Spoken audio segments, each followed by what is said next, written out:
ازيكم عاملين ايه؟ يا رب تكونوا بخير. قبل ما نبدأ النهاردة ما تنسوش تصلوا على النبي وتشتركوا في القناة وتفعلوا الجرس وتدوسوا على اللايك. في الفيديو ده هنعمل طريقة كفتة الحاتي، وكمان بطريقة سهلة جدا واقتصادية جدا، مش هتكلفك اي حاجة خالص. وكمان هنعمل سلطة والطحينة والعيش الشامي.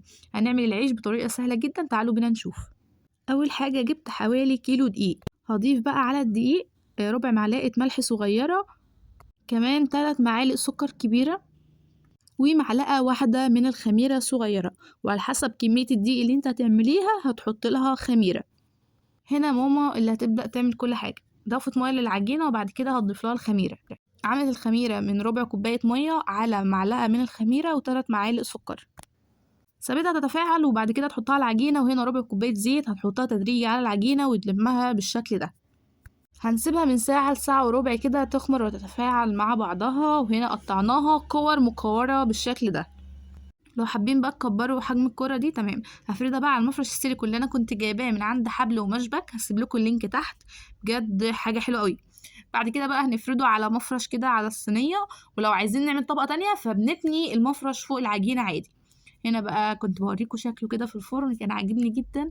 وبجد بجد العيش ده حلو قوي، مش اول مره نعمله، احنا بنعمله دايما، بالذات بقى في رمضان كده. بيبقى حلو جدا مع الفراخ المشويه، مع الكفته برضو بتبقى حلوه قوي. عايزاكم بقى تجربوا العيش ده عندكم في البيت. انتوا اصلا لو طلعتوا تجيبوه من بره فمش هتلاقوا الحاجه اللي انتوا عاملينها في البيت نفس اللي انتوا جايبينها من بره. طبعا البيت بتبقى احسن واضمن، لان انتوا بره مش ضامنين الدقيق نضيف ولا لا، شكله ايه، مصدره ايه، مركون كده. انتوا مش فاهمين، مش عارفين مصدر الدقيق ايه او مصدر الحاجه اللي معموله مع الدقيق ايه.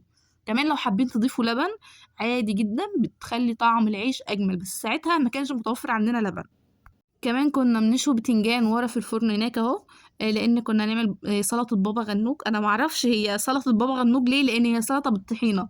فانا برضو هعملها في رمضان، ولما اعملها هجيب لكم حكايتها ايه. خلاص بقى رمضان كده على الابواب اهو. و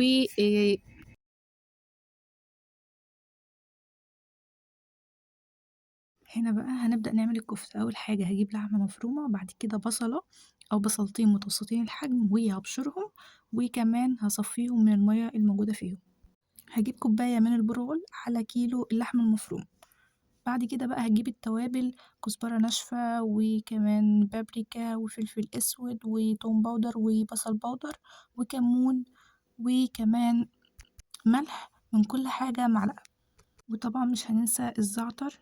بعد كده هبدأ ان انا اعجن فيها، مش هقلبها، لان الكفتة عشان تكون كويسة وبنتيجة احسن لازم تعجني فيها. اعجنها بقى كويس جدا لحد ما اوصل للقوام ده، وما يكونش فيها اي سوائل. اصلا كده كده البرغل بيمتص كل السوائل الموجودة فيها. هجيب صينية وادهنها حاجة بسيطة خالص من الزيت، وكمان هبدأ ان انا اصبع الكفتة.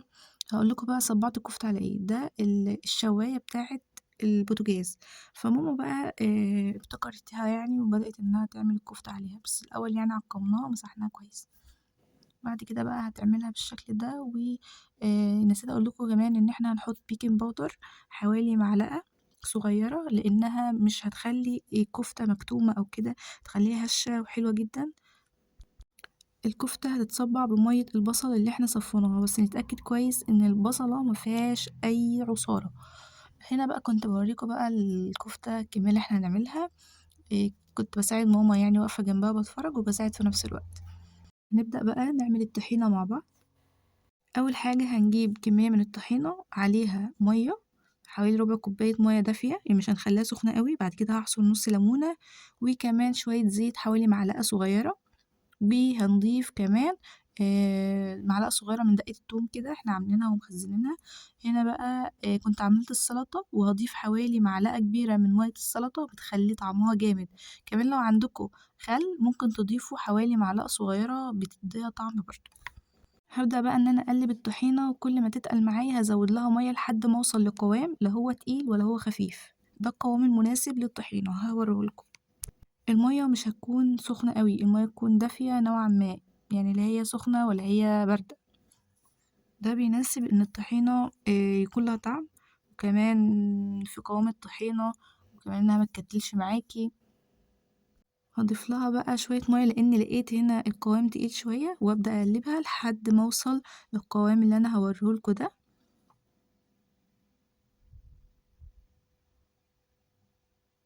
ده قوامها، وبعد كده بقى هابدأ إن أنا أعمل سلطة البتنجان بالطحينة أو سلطة بابا غنوج، معرفش ليه سموها بابا غنوج. المهم هنبدأ بقى إن احنا نقشر بتنجانة ونهرسها كده، ونضيف عليها 3 معالق طحينة خام، مش من الطحينة اللي احنا عملناها من شوية، لأ الطحينة خام 3 معالق. هاضيف كمان دقة التوم اللي احنا ضفناها على الطحينة وأبدأ أقلب. هاجيب نص ليمونة وأحطها على البتنجان بالطحينة ده وشوية خل، وبعد كده أحط التوابل كزبرة ناشفة وكمون، مش هاضيف فلفل أسود. بعد كده بقى أقلب لحد ما أوصل للشكل ده، وكان طعمها حلو أوي. وده بقى أكل النهاردة. بجد الأكلة دي حوار تاني خالص، حلوة أوي. وكان كمان الكفتة كان فيها عيب صغير خالص إنها كانت ناشفة شوية لإن احنا زودنا البرغل حاجة بسيطة، بس كان طعمها حلو أوي. أنا بحب الأكلة دي جدا، خصوصا إن العيش كان حلو أوي وفضلت أكل فيه كده من غير الكفتة، كان حلو جدا. كمان كان فيه شيبسي بس أنا نسيت أصورهولكوا وصورتهولكوا لوحده. بس ده كان فيديو النهاردة، ما تنسوش تعملوا لايك واشتراك وتشيروا الفيديو في كل مكان، ولو لسه مفعلتوش الجرس فعلوه عشان يوصلوا كل الفيديوهات اللي انا بنزلها جديد.